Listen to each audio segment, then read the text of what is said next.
All right, it's time once again for a meeting of the Clyde Sukeforth chapter of Sabre. I am Bruce McClure, the chapter chair, and we always hold our meetings in conjunction with the Gardner Waterman chapter of Sabre in Vermont. Dr. Clayton Truder, chair. Now, before we get started, we got a few things to go over tonight. First thing I want to go over is the fact that we have two in-person meetings scheduled at Delta Dental Stadium in Manchester, New Hampshire. The Fisher Cats have given us a couple of games this year. The first one will be Sunday, May 24th at 1:05, and the second will be Sunday, August 30th at 1:05. Now, coincidentally, they're each Princess in the Park games, but they've assured me that no Sabre member is required to wear a Disney princess outfit to get into the game. So that's good, especially for Joe Ross, because nobody wants to see Joe dressed up as one of the princesses from Frozen. So Joe's on mute. He's trying to say something right now. I know what I'm doing when I hear. I know what I'm doing too. I have pretty nice legs. What's wrong with that? Oh my gosh. You know what? Holy cow. So mark your calendars. Sunday, May 24th, Sunday, August 30th. Watch for more in-person dates if you're up here in northern New England, because I'm talking with the Nashua Silver Knights as well. I want to get in there for a couple of games. They were very generous with us last year, and I'm hoping that I can get in touch with them and have some nights there too. Now, second up, we start this meeting in the usual manner with our friend Joanne Hulbert from Boston, who's going to start us off with a poem. Joanne, where are you? I'm right up here. There she is. Yeah. Anyway, I thoroughly enjoyed the book about Bucky Lou. excuse my voice. I was at the Red Sox game just a couple of hours ago. Anyway, what I found out is that there was no basketball poetry to be had. And that's what I really wanted to look for, except for one poem by John Updike. It's rather long, so I won't get into it. It starts out that Pearl Avenue runs past the high school lot, bends with the trolley tracks, and stops cut off before it has a chance to go 2 blocks at Colonel McComsky's Plaza, Bert's Garage. Look it up yourself. Excuse me, and find out how it is. Oh, Joanne. I know, that's what happens at Red Sox game. There's a lot of yelling going on. Yeah, she got through. She made it through. Joanne, we appreciate you. Thank you very much. All right. The Red Sox won today, so it was all worth it. There you go. Hey, where's Joe Ross? Yeah. All right. Joe Ross and his nice legs is going to tell us about his favorite entry in today in baseball history. Joe, go. Okay, this is not my favorite entry, but it's one that you've got to know. Casey Stengel, you all know him. At the time in 1943, he was the manager of the Braves, and he fell down. He fractured a leg when he was struck by a taxi. A local newspaper, because they loved Stengel, obviously, nominated the cab driver for Sportsman of the Year. That was not my real one. 1939 is when I really did it, and that's the debut of a kid that I'm sure you all know by the name of Theodore Samuel Williams. Made his major league debut at Yankee Stadium. Hit a 407-foot double. That was not the historic part, however, it is to the Boston fans.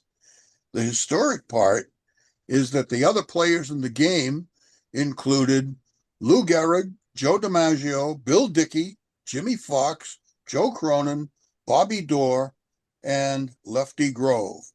Not a bad bunch to play games with. I'd be happy to be on a field with them. Right. They lost to the Yankees 2-0, and that was the only game that Ted Williams and Lou Gehrig ever played in at the same time. And that's a little bit of baseball in history. Oh, wow, I didn't realize that they only played that one game. That's very interesting. Ted Williams also a Sabre member too. Later in his life, Joe, how do they get the newsletter? The newsletter is available to everyone. If you're not a Sabre member, it's $15.95. If you are a Sabre member, it's only $10. And you get that by writing an email to me, Ross at gmail.com, and I'll walk you through it. And thank you. It's good stuff. If you're not a member of that newsletter yet, send an email to Joe and have a look at it.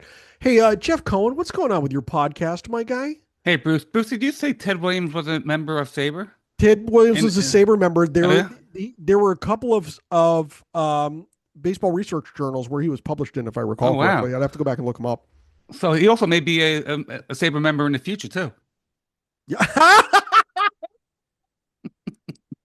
But Jeff will be here all week, folks. Tip your server. And try tip your waitress. That's right. I was going to ask if his head was a member. Ouch. On the Baseball and Barbecue podcast coming up this week, we have the incomparable Steve Summers. He is a big radio personality. Started out in San Francisco and was in New York for 40 years on WFAN. And he was Captain Midnight, and then he had an afternoon show, and he has joined us. He wrote a book. So please, it drops on Saturday, Baseball and Barbecue on all your podcast apps. Thanks, Bruce.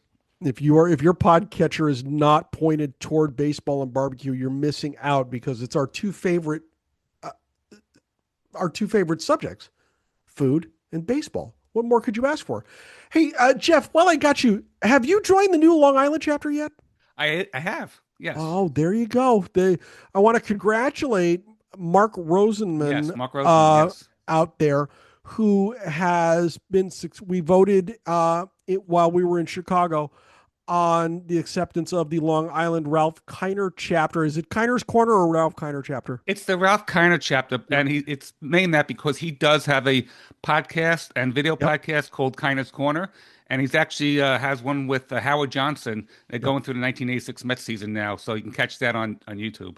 I believe we got a letter from Ralph Kiner's grandson, I believe, who talked with us about how much it would mean for the chapter to be named after Ralph Kiner, and that was kind of the cementing of the whole thing. This is great. So good luck to you guys. I'm going to be looking for a lot of good stuff coming out of Long Island in the near future, and if there's anything I can do for you, all you got to do is ask. We appreciate you.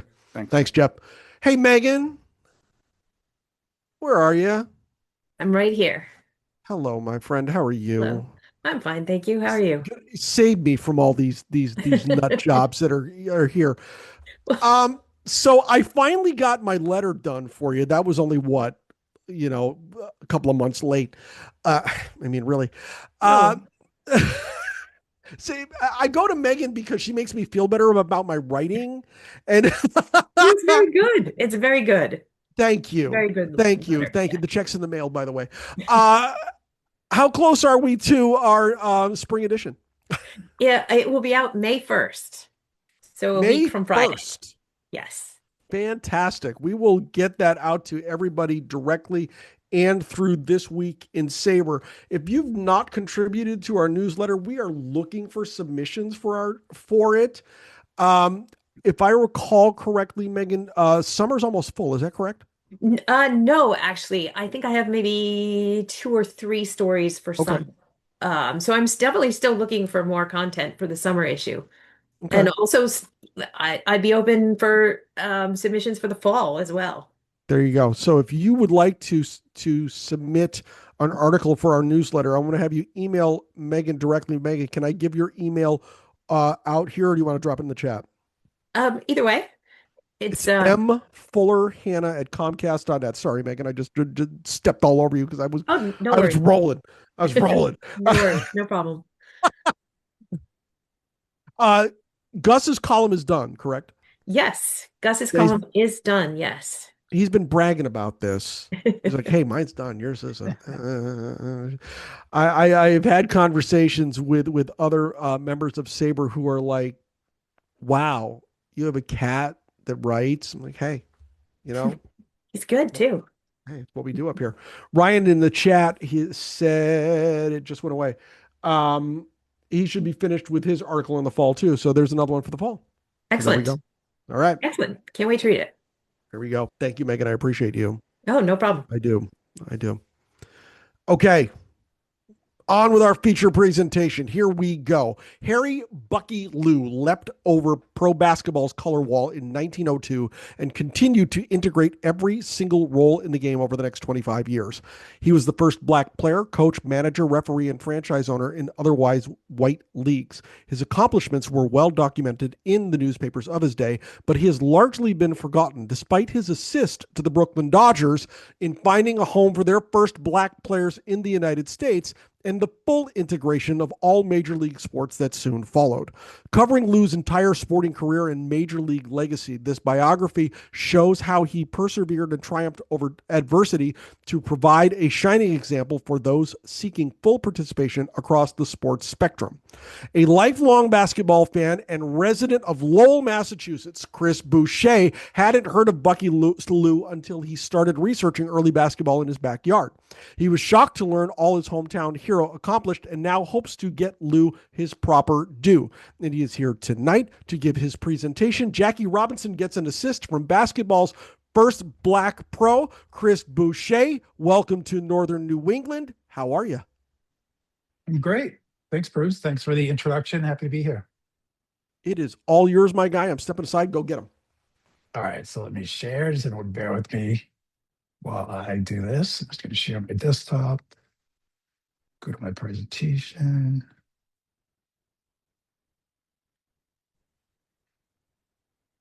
I'm going to go back to my cover page. All right, so you should be seeing my cover page with the book cover. Perfect. All right, great. All right, so let's get started. So again, Chris Boucher here to talk about Bucky Lew. Talk about his basketball life and his major league legacy. Now, as I start, one thing to share, I do have a lot of slides to go through, and I'm going to cover them not by speaking quickly, but by not speaking much. So I'm going to try to keep my words to a minimum. The reason that I'm comfortable doing that is because I know we're going to save some time at the end for questions. So any gaps that I leave, we can handle in that way. So let's get started. All right, so first, who was Bucky Lew? Well, he integrated both college and pro basketball by 1903. His larger legacy does include the assist that he gave Jackie Robinson, as Bruce has mentioned. Just for some context, you might wonder what basketball was like then. Well, like baseball, it was basketball's dead ball era too. So basically because of the crude equipment and primitive playing conditions, scores were really low. And it really started with the basketball. So you can see an image of a basketball of that day on the screen. As you can see, it has laces. So this was necessary for them to get to the ladder, which they filled with air inside the basketball, but it also meant that the ball was lopsided. So the players of the day had difficulty shooting, passing, and dribbling it. They described it as knuckleballing through the air when they shot it. And they said that when it hit the rim on those laces, you really didn't know which direction it was going to go. A couple other factors related to the low scores were the lack of backboards, smaller rims. Actually, in Lew's league at that time, did not shoot free throws. So the governing philosophy of the league was that scores were too high and they wanted to keep them down. And one of the ways they did that was by not allowing free throws. They thought those points were too easily come by. So what they did instead was that they would award a point to a team every 3 times they were fouled. So you can imagine there were not a lot of opportunities for layups, because instead of allowing someone a free shot for 2 points, you could foul them 6 times to give them the same number of points. So there were really very few open looks in those days. So what else about the game? Well, it was also a very physical game. It was very rough. I have a quote on the slide from a sports reporter from Manchester, New Hampshire, after witnessing his first game. He described the game as combining all the exciting elements of boxing, wrestling, football, murder, and a house on fire. So the game included both rough players and rowdy fans. A couple of captions on the screen there, which talk about some of the incidents. One is a player losing his teeth after being struck in the face. What happened was 2 players had their hands on the ball at the same time. One of the players became frustrated that he couldn't take it away from his opponent, so he dropped his hands, then raised his fists, popped in his mouth, knocked out a couple of his teeth. Wasn't unusual, actually, for there to be fistfights in those games. Another caption there is from an account of a referee who, after a game, was chased by 300 fans who were unhappy with the decisions that he was making. It's likely that gambling was involved in that. Unlike today, gambling was illegal in those days. However, it was encouraged by the people managing the game as well as the newspapers to kind of heighten interest. It was certainly part of the fan experience. And it's interesting because its influence on games actually varied. There were some negatives, of course. For example, that referee that we just discussed being chased. However, there seems to be perhaps a silver lining when it came to Bucky Lou that we can talk about in a little bit. The game, of course, was also racist. Like baseball, it was segregated. Teams and leagues were separated by race. You had black teams, you had white teams. You didn't yet have any mixed teams. And perhaps not surprising, perhaps that isn't surprising because it wasn't illegal. The Supreme Court had decided that separation wasn't a violation of anyone's civil rights. So like baseball, basketball at that time was segregated as well. All right, so it's kind of the end of the first section, kind of some context for you on what basketball was like in those days. And then I'm going to dive a little deeper into Lou's experience. So first, we're going to talk about Louis Sockalexis.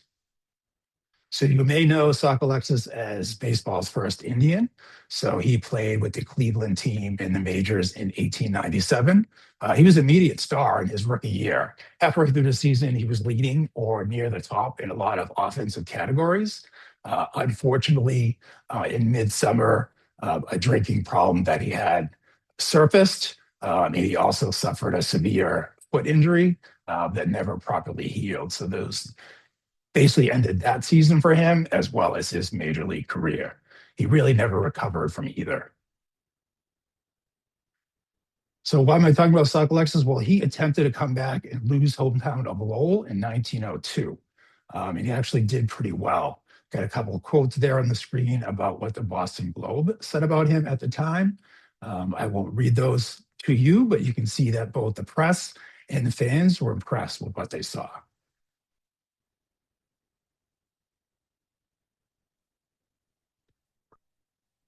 All right, moving on in Lowell, Sockalexis was off to another hot start. Near midsummer, he was one of the top offensive players on the team and in the league as well. He was batting cleanup, hitting well over 300. His defense, however, could be a problem. That foot injury that I mentioned, never properly healed, meant that he was really slow to move around and he struggled to cover the ground that he needed to. This was, of course, before the designated hitter, so he did have to play the field. He played the outfield and sometimes struggled to get to the ball, or he would get to the ball in a condition where he was not able to make a play, or in those cases where he did make a nice play, he struggled to gain his feet. The Globe in that previous slide had kind of complimented him on the somersaults that he had made, or you might wonder whether those were intentional or not. Besides Sockalexis' success, the team was playing well too. They were just one game behind Manchester in late June for first place in the league.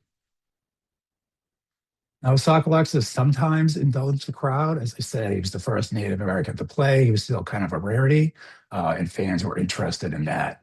A game in which he appeared in Nashua, New Hampshire, was covered by the Little Sun.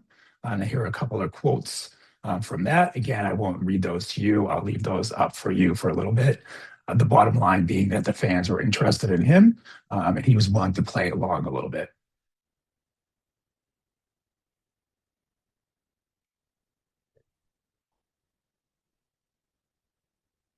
All right, moving on. Sockalexis didn't always play along. So in one appearance in Manchester, the reporter and the fans apparently were disappointed that they did not see Sockalexis acting as perhaps they thought he would. The reporter said that it was advertised that Sockalexis would act a certain way. That seems doubtful. I did not come across anything like that in my research. However, they're clearly making the point that they expected a sideshow more than just him to come out and play, maybe, show some good humor. They expected a little bit more than that, and they were disappointed that they didn't receive it. one interesting thing to me about the image that I'm sharing along this slide is Socklex's dignified appearance. He certainly doesn't appear like someone who would act in the way that the reporter had expected. Moving on. Unfortunately, Socklex's cooled off again in about midsummer in Lowell. He fell off the wagon. He missed about a week of play. It took him a while once he came back to recover his previous form.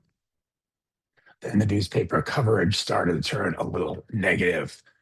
You can see the caption, the image on the screen, kind of showing him as opposed to showing him in a different light than he had been portrayed previously. So on the previous slide, he looks quite dignified. On this slide, he has become a caricature. That said, he did pick it up again before the season ended. He was still one of the top offensive players on the team, but it was just kind of too little too late, and he was not offered a contract for the next season. Now, one bit of good fortune that Bucky Lou had at this time was that Sauk Alexis's GM, who was Fred Lake, the coach and manager of that team, befriended a local sport named James Gray. Gray was running a local athletic club's baseball and basketball teams. One interesting side note of this relationship, it does appear that Gray arranged the first instance of corporate naming of a stadium. So Lake opened a new stadium in Lowell that summer. He called it Spalding Park. Once Spalding himself, A.G. Spalding, had heard of this, the sporting goods magnate, he sent him 24 baseballs. So since Gray was a sporting goods salesman, it seems like he was probably the link between the two. This certainly isn't your traditional corporate naming example. It seems to have happened kind of in reverse a little bit. And 24 baseballs is certainly not the millions and millions of dollars that stadiums are kind of auctioned off for today. Stadium naming rights are auctioned off for today. But in those days, 24 baseballs would probably get you through a month because they didn't change the ball a lot. Dead ball era, similar to what I talked about in baseball, they would use that baseball until it was no longer usable. So Lake and Gray do become friends. Here is a picture of the team run by Gray after Lake moves on to the major leagues, and he is running a team out of Boston. He does Gray a favor and loans him a pitcher that ends up having several 20-win seasons for Lowell and really helps them out quite a bit, and then moves on to a career with the White Sox in the majors. All right, so that's the end of kind of two parts of the presentation. Next up, we will talk about how Lou gets into the game. So I do wonder, since I talked about Sauk Alexis quite a bit, if he had eased the path for Lou. So James Gray, who's running a local basketball team and is a friend of Fred Lake, would have known that Sauk had success on the field and at the box office. And if it weren't for his injury and his kind of recurrent drinking problem, could have moved on to bigger and better things. So at least Gray knew that fans would have been interested as long as the performance was positive. So I do wonder if this helped maybe kind of ease Lou's path a little bit, especially since there was a relationship between those two managers. So Gray does sign Bucky Lou to play for a game, the opener in the 1902 season of the New England Basketball League. However, he tells him that he's just signing him as an emergency sub for the game, and that he should not necessarily expect to play. Just sit on the bench and earn your money for the game. So then the game is about to start. Lou is on the bench, as Gray had told him to expect to be. It turns out that one of the Lowell players cannot go during the warm-ups. Lou is reluctant to play Lou and sends out 4 players to play the other team's 5. Lou remains on the bench. This is a road game. The game's in Marlboro. However, about 50 Lowell fans travel down with the team. And they really freak out once they see the arrangement that Gray is trying to make, where he's got 4 playing against the other team's 5. And I had mentioned previously the influence that gambling had on the game. I do wonder if that might have been a factor here. The fans may have come down because they wanted to see Lou. They probably wanted to see fairness with the same number of players on both sides. I do wonder if perhaps the uneven odds were a factor for them as well. So Lou does get into the game. He plays well. He appears in the headlines the next day, not for breaking any racial barrier, but just for his excellent defense. He quickly becomes a fan favorite, both in Lowell and around the league. You can see a quote there where a reporter says that he's really an attraction in every city and town where he plays. Got an image of him there, again, looking quite dignified, kind of recalling some of the earlier Sock Alexis images that we looked at. And the caption reads, Bucky Lou, a PAC star. So that wraps up Lou's first season. He does sign a contract to play for Gray again the next season. However, Gray soon ships him off to Haverhill. That's an expansion team that started up. Gray says that he's just loaning Lou to them for the start of the season. And Lou, since he had a contract, if he wants to continue to play ball, he has to go. I do wonder what motivated Gray to do that. And I think if you think about the pictures that accompanied the first game, that the first game of that season where James Gray is the face of the franchise, and then later in the season, you see that Bucky Lou perhaps has replaced him.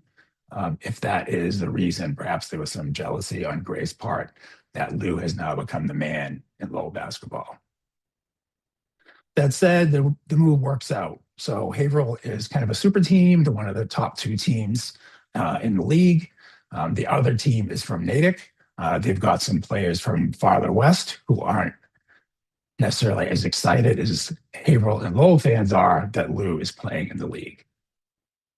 And that's when the boycott happens. So Harry Huff, who is playing for Natick at this point, is basically the best player in basketball at that time. He's from Pennsylvania, but he's come over to play for Natick. Basically, he goes where the money is. He's always the leading scorer in the league, and he typically puts up 10 to 15 points a game, which is about 50% of his team's offense production. That is, he doesn't quite meet those numbers, however, when he faces Lou. So Lou is an excellent defensive player. He typically holds Huff well under his numbers. So Harry Huff tried to organize this boycott against Lou. The players on his team took the court, but would not engage in any basketball activities while Lou was on it.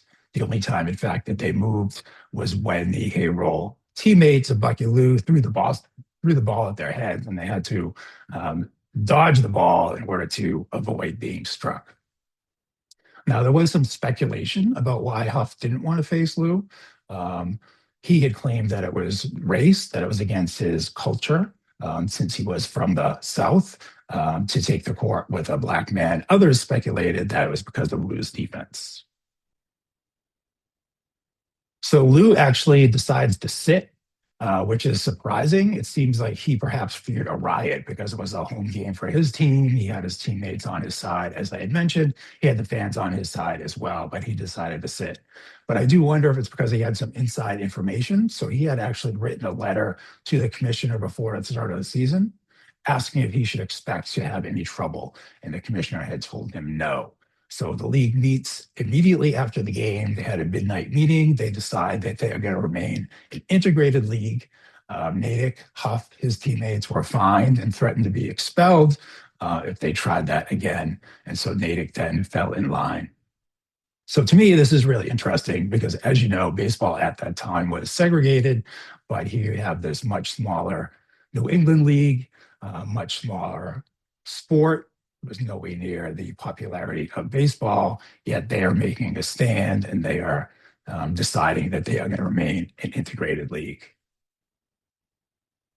So they move on and they're going to play, as I said, they're both super teams. They're going to play each other in the finals. However, our friend James Gray, the Lowell manager, somehow arranges a series with Natick in the midst of the finals that Natick and Haverhill are competing in. Haverhill, since many of their players were from New York, they arranged some exhibition games during the break. Unfortunately, in one of those, Lou gets hurt again. So he dislocated his shoulder for the third time that season. He did appear a couple of games in the finals, but he was not himself. Some of the papers after the series said that he was going to have to face surgery because basically the bone would not remain in the socket. So partly perhaps due to that, due to Lou not being himself, Natick becomes the league champions. And then it gets even worse. So Ed Wachter, who's a Hall of Famer and one of Lou's teammates for Haverhill, goes back home, takes many of the players with him. They go on a Midwestern tour. They beat the team that won the 1904 Olympic trials, which in those days gave you the right to call yourselves the world champions. So I have to wonder if Lou was not hurt, if he would have had a chance to make that trip. And it's possible that in that year, 1905, had he remained healthy, that he would have had both a New England League championship and a world championship as well. So that actually ended the New England League. So they fold after 1905. As I had mentioned, Lou missed those championships. He also had a series of injuries and indignities. So he did have that chronic problem with a dislocated shoulder. There were some other injuries as well. He had to leave games after being struck in the eye and it being and his swim went shut. Once he was kicked in the stomach and had to leave because of that. At the time, he was run up against the fence that surrounded the court and required stitches. He also suffered a series of indignities as well. As we discussed, he had to suffer through that boycott. He was once called his manager's colored valet as well. Yet despite all that, and despite the roughness of the game, here's a quote from a teammate of his who says that as a Black man, the times were difficult for him, but he never got ruffled or angry in a game, and he actually never threw a punch, which was a rarity in those days.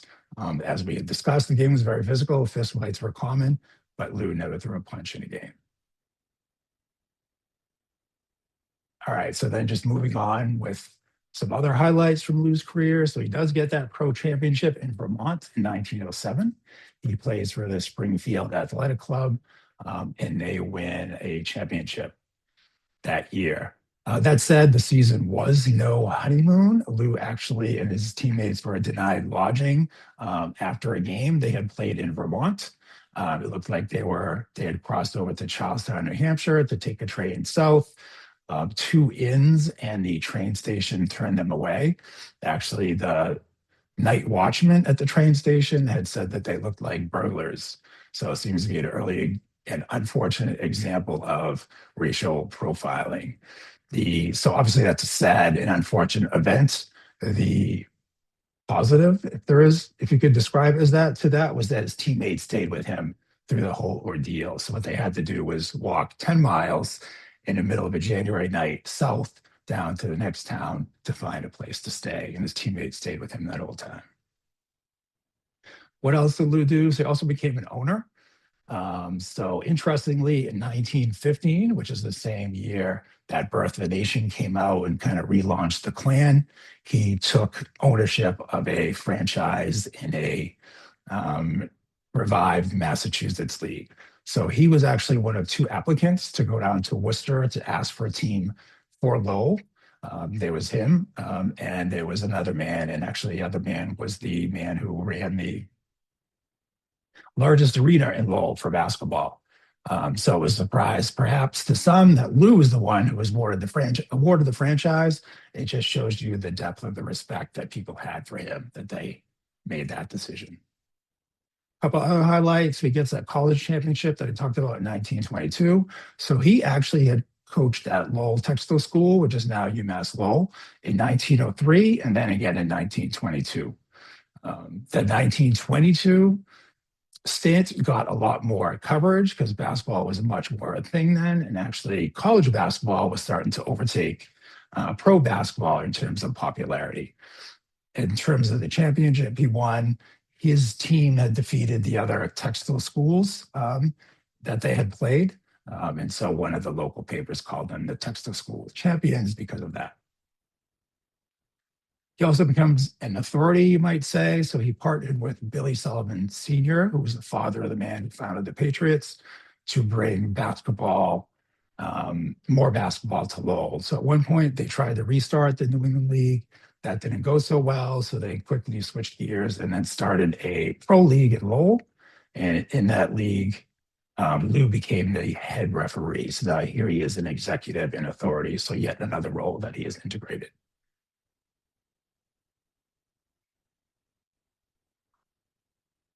All right. And so then our last section in the presentation is about Jackie Robinson.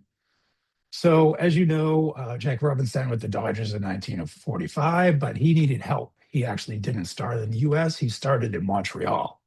The Dodgers did want to place an integrated farm team in the US, but they had trouble finding a place that was willing to take them. They suffered several rejections until they talked to a man in Nashua, New Hampshire.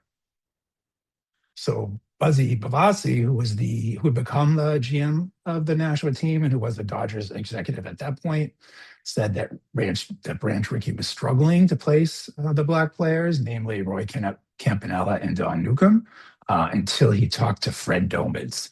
And he said once he talked to Fred Domans, he knew that the city would welcome them and it would be the perfect place to host those players. So who is Fred Domans? So he was a newspaper editor at the Nashua Telegraph.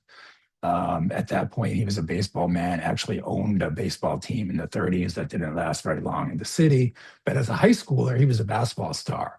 So in the 1920s, he and his basketball team were playing at halftime of Lou's games in the city, and he remembered him. And fortunate for us, because he worked at a newspaper, he later wrote some columns and spoke about Bucky Lou, and he provided these quotes. He did emphasize that Lou is a very popular player, and I just want to make sure I give these quotes the justice, so I will read these ones off. And Fred said, Bucky was a Negro, and in those days, they didn't like to see Negroes playing on white teams. Not in this city, though. He was a great favorite. And then Domans provides the proof of how he knew this. He says, we saw every game because we played on the team that kept the crowd quiet between the halves when we were in high school. Now, one thing I wonder about is whether there was a Franco connection in all this. So as you might know, Nashua and Lowell were cities of immigrants. Large portions of those immigrants came from Quebec. And even Jackie Robinson, when he started in Montreal, in the province of Quebec. So I do have to wonder if there's a connection there. Part of the reason I asked that is because that's my own kind of family background in Lowell. And this is how I heard about Bucky Lou in the first place. So I actually went to look into the history of basketball in the old French Canadian neighborhood because that's where my grandparents settled when they came down from Quebec. And what inspired me to do this was a book by a man on the call, Doug Stark, who had written about a Jewish basketball team in the 1920s. And that really caught my attention because I had never thought about basketball basically between the time the game was invented and when the NBA started in 1946. So this book by Doug really opened my eyes to this whole other world of basketball. Decided to take a closer look at my neighborhood when I found out that there was a team in that French Canadian neighborhood of Pawtucketville and Lowell. I thought that was neat, but even more interesting than that was that this was the first integrated team in pro basketball history, and that was because Bucky Lou was on the team. Now, of course, Clyde Sukeforth also had a role here. He was a Maine native. He grew up not too far from where Salk lived in Maine. He played in 1926 in Nashua. Then he spent a little bit of time in the majors and ended up finishing up in the minors in Manchester. But after that, he did spend a fair amount of time in the majors.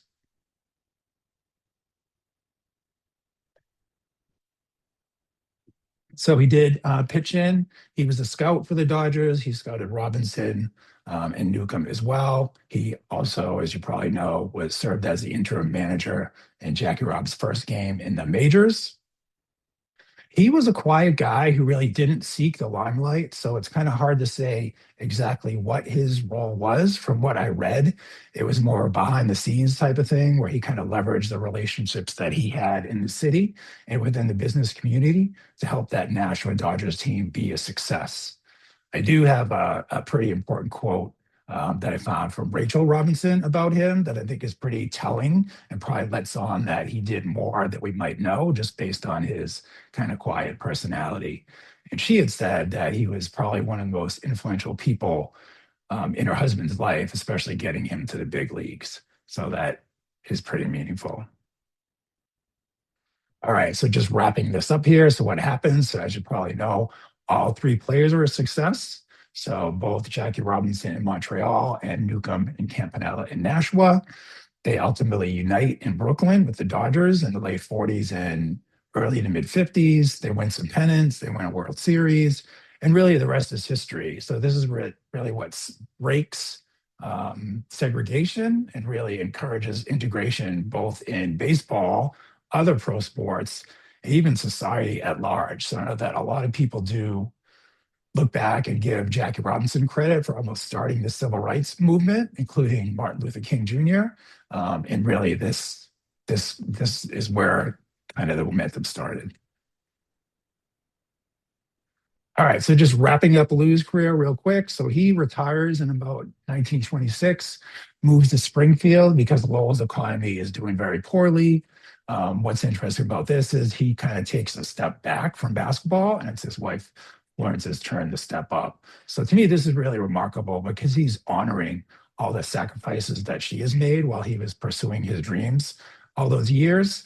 And he's more of a stay-at-home dad kind of role, stepping back a little bit, and she is able to step out into the community and takes on a number of leadership roles in both the local church, local charities, and social justice efforts as well.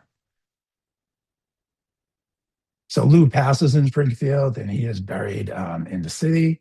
When he passed in 1963, he was recognized as basketball's first Black professional. And there's the long list of his achievements, which we've gone through, really all pretty remarkable and going way, way back. And I do think the key one is that link that he had to Fred Dobins and the Nashua Dodgers in assisting Jackie Robinson in integrating baseball. Now, you might ask, is Lou in the Naismith Hall of Fame? Because he seems like a natural based on what we've covered here today. Unfortunately, he is not. So the Hall has recognized him as the game's first Black pro. He has been part of some temporary exhibits that they have had. However, he is not in as a full member. He has not been inducted into the Hall. And that's despite perhaps being the first nomination. So way back in 1958, in the run-up to them opening the Hall of Fame in the city, a Springfield, Massachusetts reporter interviewed Lou and said a couple of things during that. He did ask that when handing out memberships in the Hall of Fame, how about a vote for Bucky Lou? He asked, is there anyone in the Hall who can say he doesn't deserve it? So in some sense, he might be the first player ever nominated.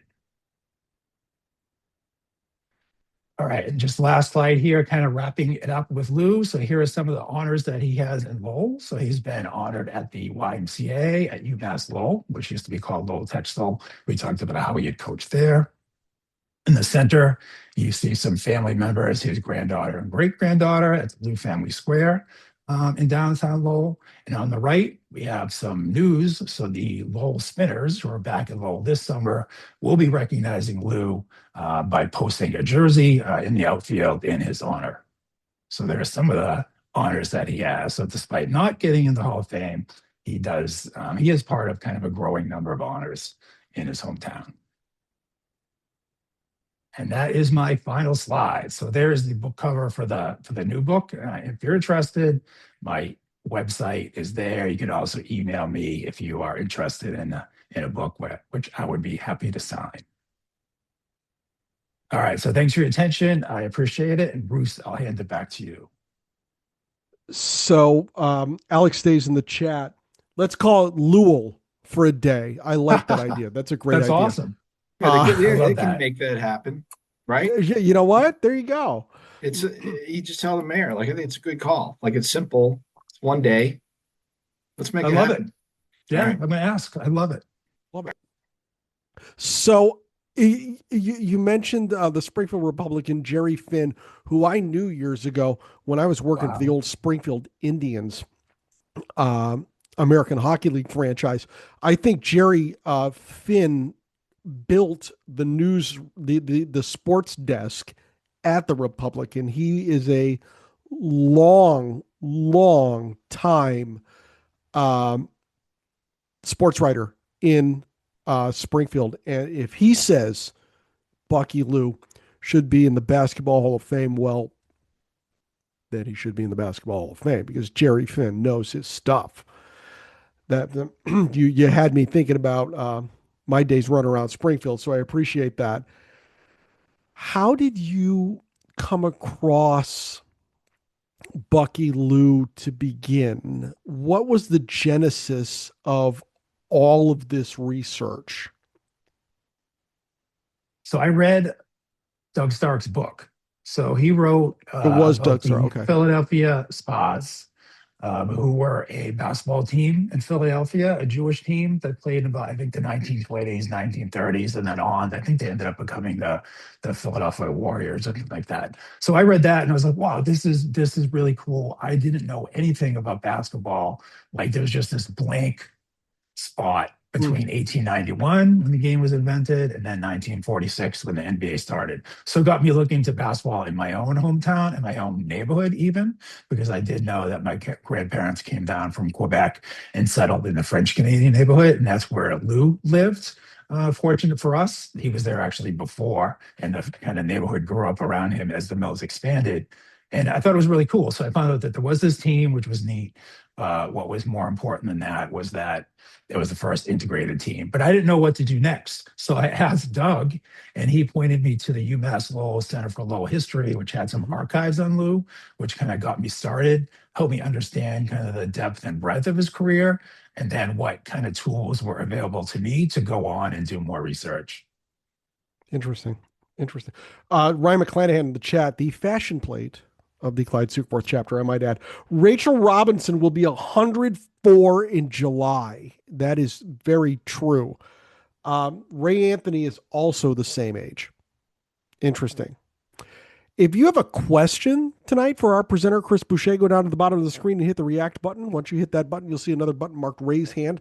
Raise your hand and we will get you in line to ask questions of our presenter, Chris Boucher, tonight. One of the things that I was appreciative of the fact that you also mentioned our chapter's namesake there, Clyde. He is, in at least my opinion, and I'm sure many of our chapter's members' opinion, he's a forgotten man in the story. And what we're finding through this presentation is that not only is he a forgotten man in the story of the reintegration of Major League Baseball, but so is Bucky Lou. And I would be very interested to go back to Clyde's family to see what they have to say, is if they have any recollections at all, or if Clyde mentioned him at all throughout the years. I think that would be an interesting connection to make. Yeah, and what about the Nashua Silver Knights? So they might be interested in honoring Clyde. So we've worked with the Silver Knights on a couple of occasions for Saber Outreach. They have a lot of memory, they have a lot of memory, remembering Nuke and Campy there.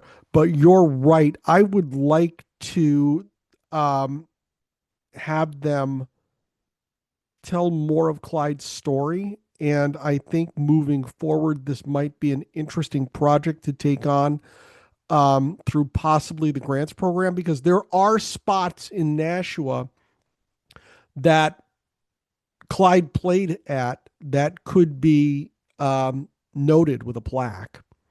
A little research on Wikipedia will talk to you about a couple of places that he played that are no longer in existence. It might be a good place to start to honor Clyde in the story. But yeah, and in addition to that, I think Fred Dobbins is another forgotten figure, and that's kind of an easy one because he worked at a newspaper, so he wrote about it. And I don't know if I mentioned it in the presentation because there's a lot to say. You saw how I kind of struggled to get through that as quickly as possible. He was the first president of the Nashua Dodgers. Yep. And I don't know that he's recognized. So at the stadium where the Silver Knights play, which is Holman Stadium, which is where the Dodgers played way back when, you do have the jerseys in the outfield, right? Nuke, Campanella, and Robinson about a microphone or a pen, I guess, for Fred Dobins, some of these other guys. That could be neat. It would be interesting to see as if you could get in touch with them and begin the process of maybe getting Bucky recognized a little, a lot more than he already is. If I recall correctly, most of Nashua's organization is a volunteer setup. So sometimes it's kind of hard to get in touch with them. I've got to make some calls, see if I can get another couple of games to bring our table down there this year. Maybe we'll have you come down with us with the book and show the book off that night too. Yeah, I'd be happy to do that. And I know that Lowell, when they post that jersey for Lou, plans to do it when Nash was in town. Oh, nice. Okay. So that's that half of it, I guess, covered. But it would be nice to do more, right? So More recognition than Nashua as well. Nice.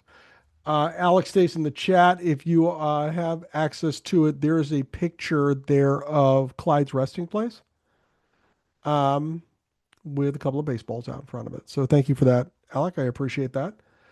This has been really interesting information that has really never been discussed in a Sabre meeting that I've been to.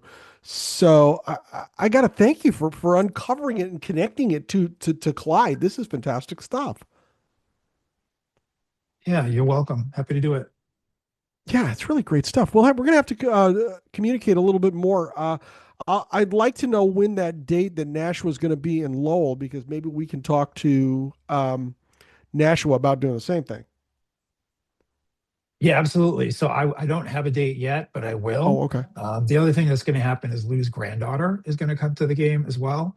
But the owner of the Spinners did tell me that it would happen when Nashua was in town. They were going to recognize that shared history, make it part of that shared history. Oh, fantastic. Good stuff. Good stuff. Keep me posted on that, would you? Yep, definitely. I appreciate it. Hey, let's do this again. Not next Monday. No. We got a special one this coming Wednesday night, April 22nd, when friend of our chapter and my podcast co-host, Evan Katz, and his presentation, The Least Qualified Coach in Professional Baseball, will be with us. Now, there was a typo in the Monday message. This meeting will start at 7:30 Eastern. Please make a note of that. This meeting starts at 7:30 Eastern. The sign-up link is available in the chapter meeting booklet and at the Sabre events calendar. And finally, if you're a baseball fan watching on YouTube and you like what you see, please like this video and subscribe to our channel to be alerted to each of our weekly uploads. And if you are not yet a member, come on. You need to join the Society for American Baseball Research, the premier baseball community.